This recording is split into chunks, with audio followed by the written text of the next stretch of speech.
Hola a todos, el día de hoy les vamos a hablar un poco sobre la iconografía musical en Colombia durante el siglo XIX, abordando dos obras principales, características de la época, y dos pinturas que representan la escena musical y cómo se vivía en aquel entonces.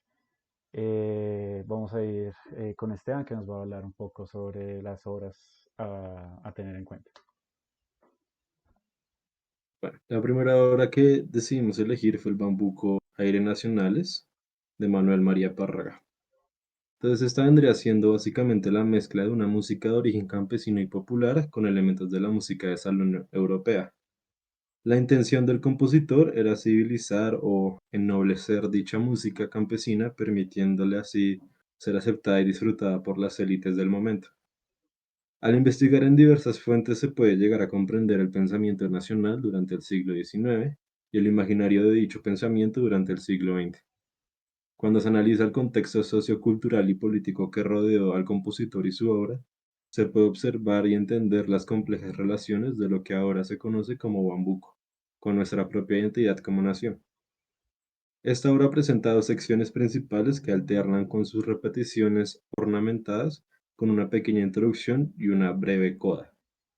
Entonces, básicamente el esquema ilustrativo es una introducción que es la parte A, luego una A', luego se repite la primera sección A pero variada, y luego otra vez se repite la A' y variada y termina en una coda.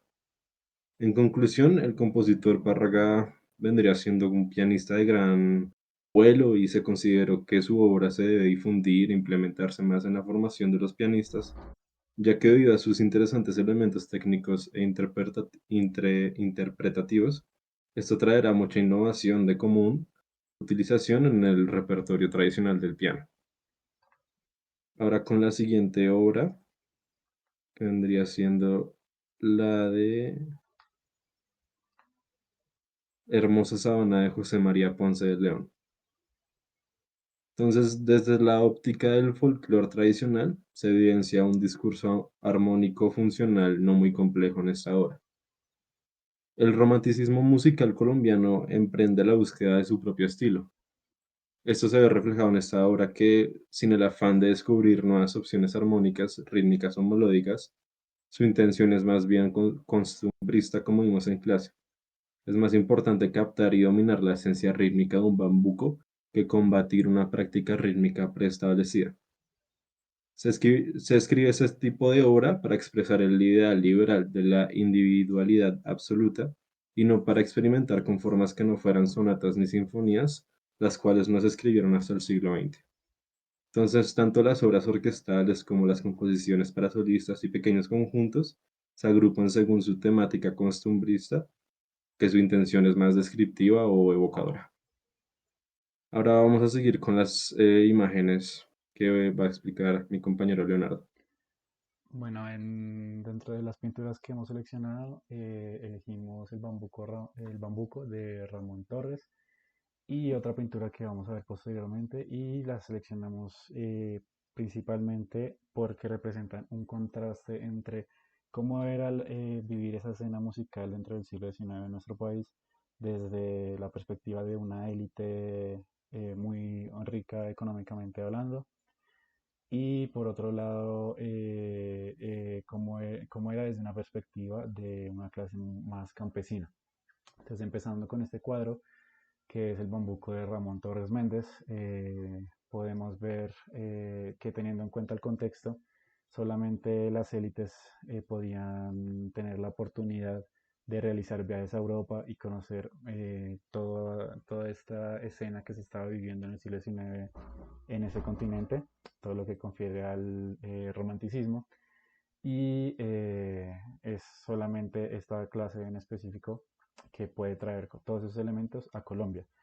Y dentro de la pintura, sin irnos directamente a algo musical, podemos ver esto principalmente dentro del formato de los músicos, ya que el formato está compuesto de vientos y violines, bueno, un viento y un violín que vendría siendo las cuerdas, lo cual representa un poco como esa sensación de querer un poco hasta cierto punto imitar lo que estaba sucediendo en Europa y da cuenta que como ese privilegio que tenían a nivel social de poder conocer todo eso. Asimismo que se ve que se refleja un poco lo que sucede en Europa, que las personas se reunían en salones a escuchar esta música y principalmente a bailar, que es lo que se ve en este cuadro y en el posterior que vamos a ver. Y eso también se ve reflejado en las obras, ya que son valses, son balbucos. Entonces, la música dentro del siglo XIX era principalmente eh, hecha para simplemente para bailar, ya fuera una élite o fuera una clase más campesina. Siempre el propósito era el baile y por eso tiene todas esas formas a nivel musical, de teoría, todos esos esquemas tan rígidos para que el baile fuera mucho más importante. Ya moviéndonos a la última pintura, este es el baile de campesinos de Ramón Torres Méndez.